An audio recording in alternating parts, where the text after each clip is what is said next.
দাদা, তৃণমূলের যেটা অভিযোগ, ভোট কুশলী সংস্থার কাজে ভয় পেয়ে কেন্দ্রীয় সরকারের এজেন্সি দিয়ে চাপ দিয়ে আইপ্যাকের কাজ করানো বন্ধ করে। দেখুন, এটা নিয়ে তো আমার বক্তব্য কিছু নেই। তৃণমূল কোনো রাজনৈতিক দল নয়। তারা আইপ্যাক এবং পুলিশের উপর নির্ভর করে পার্টিটাকে চালানোর চেষ্টা করছে। তৃণমূলের যে রাজনৈতিক মত পথ সত্তা সবটাই তারা বিসর্জন দিয়েছে আইপ্যাক এবং পুলিশের কাছে। আর যে কোম্পানি বা কর্পোরেটদের বিরুদ্ধে অভিযোগ, তারা কয়লা কেলেঙ্কারির মামলায় অভিযুক্ত। তারা যখন ইডি নোটিশ করে বা তল্লাশিতে এসেছিল, তারপরে তারা দিল্লি হাইকোর্ট এবং সুপ্রিম কোর্টে গেছিল।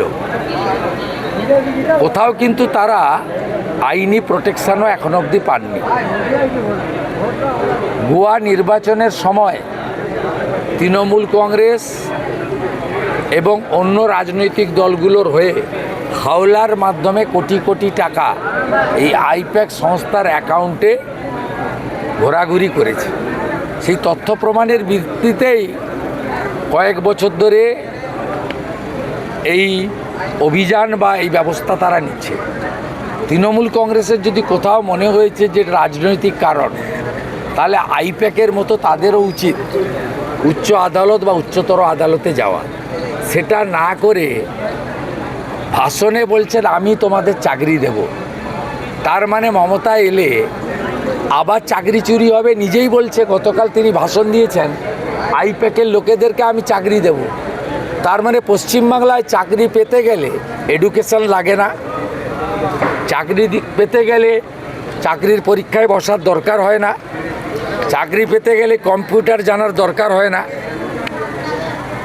এটা আবার তিনি প্রমাণ করলেন যে আগামী 5 বছর তিনি শিডিউল কাস্ট শিডিউল ট্রাইবদের সংরক্ষণ দেবেন না, ওবিসি হিন্দুদের সংরক্ষণ দেবেন না, ফিজিক্যালি চ্যালেঞ্জদের সংরক্ষণ দেবেন না, এবং মেধার ভিত্তিতে পরীক্ষার মাধ্যমে চাকরি দেবেন না। তিনি তার পার্টির ক্যাডারদের চাকরি দেবেন, অথবা অর্থের বিনিময়ে পার্থ চ্যাটার্জিদের মতো এজেন্ট নিয়োগ করে চাকরি দেবেন। কয়েকদিন আগে মুখ্যমন্ত্রী একটি মঞ্চে বলেছেন, চোর ডাকাতদের ভোট দেবেন না, শিক্ষিত মানুষদের দেবেন। এখানে বিজেপির প্রার্থী একজন শিক্ষক, অপরদিকে তৃণমূলের যে প্রার্থী তার শিক্ষাগত যোগ্যতা এবং বিভিন্ন বালি ব্যবসা, জমি ব্যবসার সাথে না, আমরা ব্যক্তিগত আক্রমণের মধ্যে যাব না। অজিত মাহাতো জমি মাফিয়া, এটা সবাই জানে। বিষয়টা হচ্ছে গোটা সামগ্রিকভাবে রাজ্যে গত 5 বছর অর্ধেক মন্ত্রিসভা জেলে ছিল, এবং মুখ্যমন্ত্রী প্রত্যেকটা ভোটে বলেন 294টা কেন্দ্রে প্রার্থী আমি, এবারেও বলেছেন। তাহলে পার্থ চ্যাটার্জির দুর্নীতি, তার বান্ধবীর বাড়ি থেকে 51 কোটি টাকা পাওয়া, অথবা 10,000 কোটি টাকা রেশন দুর্নীতি জ্যোতিপ্রিয় মল্লিক, অথবা গরু পাচারের নায়ক অনুব্রত মণ্ডল, অথবা মাঝরাত্রে পিঠা করতে ডেকে নিয়ে যাওয়া শেখ শাহজাহান, এদের সবার কুকর্মের দায়িত্ব যিনি বলেছিলেন 294টাতেই আমি প্রার্থী, তাকে নিতে হবে। কর্মীদের আবেগ দেখলাম যে আগামী বিধানসভা নির্বাচনে জয়ের পর মুখ্যমন্ত্রী হিসাবে আপনাকে দেখতে চাইছেন। আমি কোনো কমেন্ট করব না। জঙ্গলমহলের সঙ্গে আত্মিকতা আছে, মানুষের অভিব্যক্তি মানুষ প্রকাশ করতেই পারে। আমি এখন ইন্টারেস্টেড তৃণমূল কংগ্রেস কত বেশি ভোটে এবং কত বেশি সংখ্যক সিট নিয়ে বিজেপি আসে সেটাতে। আমি ইন্টারেস্টেড আমার ভাই রাজেশ মাহাতো কত ভোটে যেতে। আমি তো বিশ্বাস করি राजेश 30,000 वोटे जीते मिनिमम। आने वाले चुनाव को लेकर आपका क्या विचार है? 2026 को विचार तो डेली बोल रहा है, नया क्या है, भाजपा आ रहा है, परिवर्तन का आंधी है, मोदी जी का नेतृत्व में एक राष्ट्रवादी डबल इंजन सरकार बन रहा है। आईपैक टीएमसी के लिए काम नहीं कर रहे। टीएमसी का दावा जो अभियोग है कि बीजेपी हारने के डर से आईपैक का काम बंद करा है। वो तो नतीजा का दिन पता चल जाएगा, लेकिन टीएमसी चोरी करने का मौका नहीं मिलेगा। टीएमसी SIR हुआ है, टीएमसी जाने वाला है, सुपड़ा साफ होगा। ममता बनर्जी फिर एक बार मेरा सामने उनको हार स्वीकार करने पड़ेगा भवानीपुर में।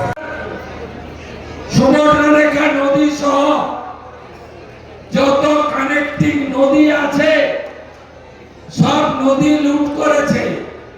কারা চালাচ্ছে তৃণমূল কংগ্রেসকে গত 10 বছর? চালাচ্ছে কারা? অবৈধ বালি ঘাটের লোকেরা আর পুলিশের লোকেরা। এরা এই এলাকায় প্রকৃতি মা যা যা দিয়েছে সব লুট করে নিয়ে যাচ্ছে। একটা নদীর অস্তিত্ব নেই। একটা ঘাট যদি টেন্ডার হয়, 99টা ঘাট অবৈধ। একটা বালি তোলার কোম্পানির ম্যানেজার, নাম তার পারভেজ, গোপীবল্লভপুরে বাড়ি। তার বাড়ি থেকে ইডি নগদ 65 লক্ষ টাকা, 100 ভরি সোনা নিয়ে যায়। ভাবতে পারেন কর্মচারীর বাড়িতে যদি 65 লক্ষ টাকা হঠাৎ করে গিয়ে পাওয়া যায়, 100 ভরি সোনা পাওয়া যায়, 25টা দলিল পাওয়া যায়, তাহলে বালি লুটেরা কিভাবে আজকে গোপীকে, জঙ্গলমহলকে লুটেছে আপনারা বলুন। এই লুটেরাদের তাড়াবেন না রাখবেন? তাড়াতে আপনাদের হবে। কেন্দ্রের যত স্কিম পশ্চিমবঙ্গে কার্যকর করতে দেয়নি মমতা ব্যানার্জি। আপনারা জানেন 61টা রেল প্রকল্প অ্যাপ্রুভ করেছে ভারত সরকারের রেল বোর্ড। আমাকে অশ্বিনী বৈষ্ণব চিঠি দিয়েছে। উত্তরবঙ্গের হিলি প্রজেক্ট আছে, পূর্ব মেদিনীপুরে নন্দকুমার পলাইপন্ডা জলচক প্রজেক্ট আছে, ভাদুতলা লালগড় ঝাড়গ্রাম প্রজেক্ট আছে, আমাদের বাড়িপাদা ভায়া সাকরাইল গোপীবল্লভপুর নয়ারাত গ্রামে রেল প্রকল্প এই 61টার মধ্যে আছে। আমি চিঠির কপি হোয়াটসঅ্যাপে আজকেই পাঠিয়ে দেবো। আমাকে ভোট ঘোষণার আগেই অশ্বিনীজি পাঠিয়েছিলেন যে 61টা রেল প্রকল্প রেল বোর্ড অনুমোদন করেছে, কিন্তু এই মুখ্যমন্ত্রী যদি থাকে একটা রেল প্রকল্প হবে না। তার কারণ তিনি 1 ডিসমিল জমিও দেবেন না। এই হাসিমারাতে, আমাদের কলাইকুণ্ডাতে আর্মিরা বলছে প্লেন চালান, এনওসি দিয়ে দিয়েছে। মাত্র 25 একর জায়গা দরকার এয়ারপোর্টের জন্য। আপনাদেরও তো ইমার্জেন্সি থাকে, রোগী নিয়ে যেতে হয় অনেক কাজে। দিল্লি, ভুবনেশ্বর, রায়পুর অনেক জায়গায় যেতে হয়। হাসিমারাতে রেল আপনার এয়ারপোর্ট বানাতে চায় ভারত সরকার। মাত্র 25 একর জায়গা চেয়েছিল 2 বছর আগে। এই মুখ্যমন্ত্রী দেবে না। কি অপরাধ করেছে? আয়ুষ্মান ভারতের কার্ড, যে কার্ডে 5 লক্ষ টাকা পর্যন্ত চিকিৎসা পাওয়া যায়। আপনার কার্ড সিএমসি ভেলোর নেয় না, দেবী শেঠির বাঙ্গালোর নেয় না, ডাক্তার রেড্ডির হায়দ্রাবাদ নেয় না, চণ্ডীগড় পিজিআই নেয় না, ভুবনেশ্বর এইমস নেয় না, রাঁচি এইমস নেয় না। আপনি কেন আয়ুষ্মান ভারতের কার্ড চালু করতে দেননি? কার জন্য দেননি? যখন অর্জুন মুন্ডাজি কেন্দ্রের মন্ত্রী ছিলেন, তখন একলব্য রেসিডেন্সিয়াল স্কুল তিনি চালু করার প্রকল্প এনেছিলেন। 1 থেকে 12 হাজার হাজার আদিবাসী ছাত্র ছাত্রীরা বিনা পয়সায় থাকবে, খাবে, খেলার মাঠ থাকবে, আধুনিক পড়াশোনা পাবে। এই রাজ্যে ঝাড়গ্রাম সহ 9টা একলব্য রেসিডেন্সিয়াল স্কুল প্রধানমন্ত্রী করতে চেয়েছিলেন। আর মমতা ব্যানার্জি বলছে আমি জমি দেব না, টাকাটা আমার হাতে দেন, আমি চুরি করব। 75টা প্রাচীন আদিবাসী জনগোষ্ঠী তাদের আদর্শ হয়েছে। পাশে ঝাড়খণ্ডে যান, যান বহরমপুরা, পূর্ব সিংভূম, চাকুলিয়া, পাশে ময়ূরভঞ্জে যান, ওখানেও তো নবীন বাবু, হেমন্ত বাবু সরকার ছিল। এখন উড়িষ্যায় বিজেপি এসেছে। এই অন্যায় আর বরদাস্ত করবেন না। কুর্মীদের সঙ্গে আদিবাসীদের লড়াই কারা লাগিয়েছে? 2020 18ই ডিসেম্বর কুর্মী সমাজকে এসটির মর্যাদা দেওয়ার জন্য কেন্দ্রকে চিঠি দিয়ে কপি দিয়েছিলেন। অজিত প্রসাদ মাহাতো, রাজেশ মাহাতোরা সাক্ষী। 22 ফেব্রুয়ারি 20 ফেব্রুয়ারি 2021 মাঝখানে আদিবাসীদের লাগিয়ে পথ অবরোধ বিক্ষোভ করিয়ে ওই চিঠি প্রত্যাহার করিয়ে এই জঙ্গল মহলে আমাদের যে মূলবাসীদের একটা বন্ডিং ছিল, একাত্মতা ছিল, সেটাকে ভাঙার কাজ আপনি মমতা ব্যানার্জি করেছেন। আপনার ভাইপো লোদাশুলিতে দাঁড়িয়ে বলে গেছিল আমার কুর্মী ভোট দরকার নেই। তাহলে 23 তারিখে দেওয়ার দরকার নেই ভোট। ওরা তো আপনাদের ভোট চায় না, তাই কেন ভোট দেবেন? এত ছেলেকে জেল কাটালো, কেন ভোট দেবেন? এই অত্যাচারের বদলা নিয়ে রামপুরহাটে আদিবাসী 6 বছরের বাচ্চাকে খুন করেছে, ধর্ষণ করেছে এরা। এর বদলা নিন। দেশের রাষ্ট্রপতি আদিবাসী মা দ্রৌপদী মুর্মু, তাকে যারা ভোট দেয় না তারা আর যাই হোক আদিবাসী প্রেমী হতে পারে না। আমার আদিবাসীরা, জনজাতিরা ভোট চাইতে এলে তৃণমূলকে বলবেন যে দ্রৌপদী মুর্মুকে রাষ্ট্রপতি নির্বাচনে শুভেন্দু অধিকারী ভোট দিয়েছে, আপনারা তো ভোট দেননি, তাই এবারের ভোটটা আপনাদের দিতে পারছি না। বন্ধু, আপনারা জানেন আমরা শুধু চাকরি কর্মসংস্থান নয়, আমরা মহিলাদের 1,500 নয় 3,000 টাকা দেব। আমরা যুবক ভাইদের বোনেদের 1,500 নয় 3,000 টাকা দেব। বার্ধক্য বিধবা ভাতা 1,000 নয় 2,000 টাকা করে পাবেন। 3100 টাকা ধান কিনবো, মহিলাদের উচ্চ শিক্ষার জন্য সাহায্য করব। আমি আর কথা বাড়াবো না। ধর্মাক্ত পরিবেশ, সবাই ভালো থাকবেন। এবং আমাদের সংকল্প পত্রে আছে যেভাবে আমরা অটলজির নেতৃত্বের মানুষগুলো, আমি তো প্রণাম করি এই মাটিকে। আমি এখানে নেতা হয়ে আসি না, কুটুম হয়ে আসি। আমি হুল দিবসে আসি, আমি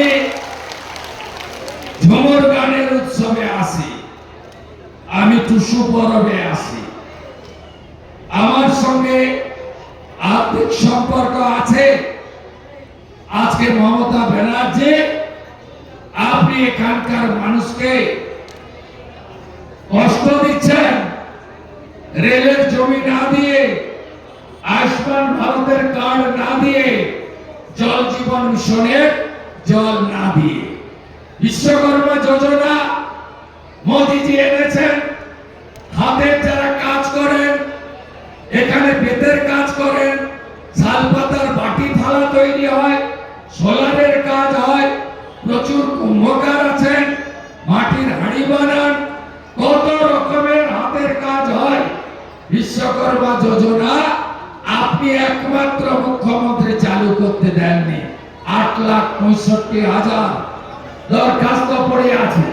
কামার, কুমোর, কুম্ভকার, স্বর্ণকার, মালাকার, নাপিত, ধোবি থেকে শুরু করে, তাঁতি থেকে শুরু করে, সুতার থেকে শুরু করে, যারাই হাতের কাজ করে তাদের বিশ্বকর্মা যোজনাতে সুযোগ দিচ্ছে ভারত সরকার।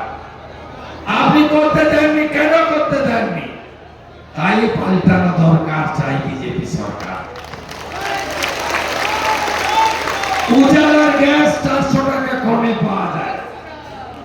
এখন অব্দি 1 কোটি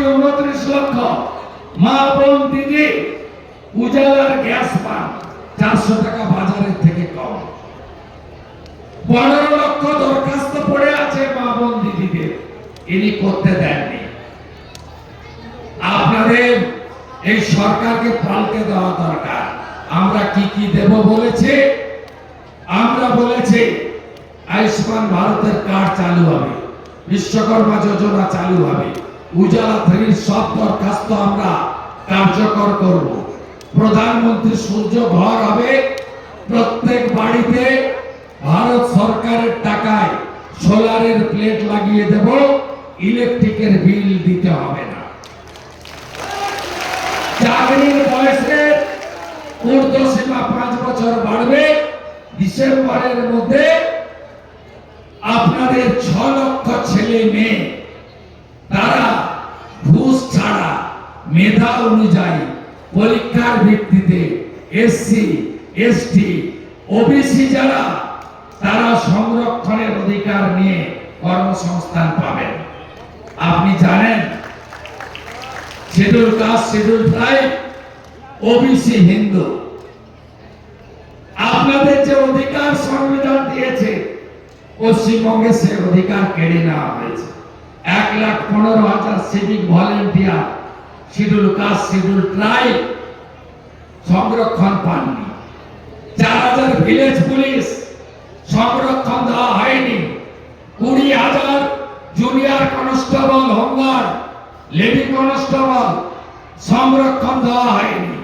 আপনি বলুন তো, দুয়ারে সরকারের নামে এসটি যারা নয়, কত লক্ষ লক্ষ নন এসটি কে এসটি সার্টিফিকেট দিয়েছে এরা। বাংলাদেশের মুসলমানরা এসে এসটি এসসি সার্টিফিকেট নিয়ে নিচ্ছে। আপনারা জানবেন না? এই অধিকার তো বাবা সাহেব আম্বেদকর দিয়ে গেছেন, দয়ার দানে পাননি। ওবিসি হিন্দু যারা 2200 থেকে কুড়মি থেকে আপনাদের কি অবস্থা করেছে? 98% মুসলমানকে ওবিসিতে ঢুকিয়ে আজকে প্রকৃত ওবিসি যারা তাদেরকে বঞ্চিত করা হয়েছে।